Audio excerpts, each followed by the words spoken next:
একটা গাড়ির জন্যে সেই সবকটা গাড়ি পিছনে জ্যাম লাগে আছে।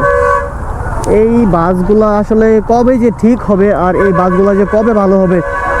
এই কি মামা, এই বেটা এনে কি এগুলো দাঁড়াও দাঁড়াও, তোমার জন্য দেখো কতগুলো জ্যাম,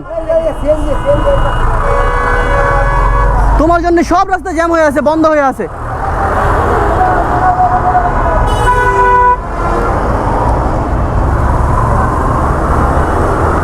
এই বাসগুলো হচ্ছে বেপরোয়াভাবে রাস্তার মধ্যে দাঁড়িয়ে থাকে, যার জন্য হচ্ছে প্রত্যেকটা স্টেশনে আপনাকে এই ভোগান্তিটা ভুগতে হবে।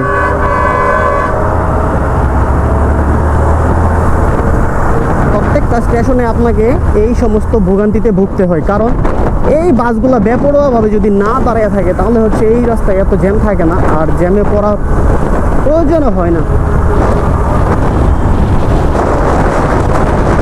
একটা আরেকটাতে পাশা দিয়া, মানে সরি, একটা আরেকটার পিছন দিয়ে দাঁড়ায় থাকে, একটা এমনভাবে অ্যাঙ্গেলভাবে দাঁড়াইবো কর্নারিংভাবে যে রাস্তা দিয়ে আর ঢোকার মতো কোনো উপায় থাকে না। ও মাই গড, এত বড় জ্যাম!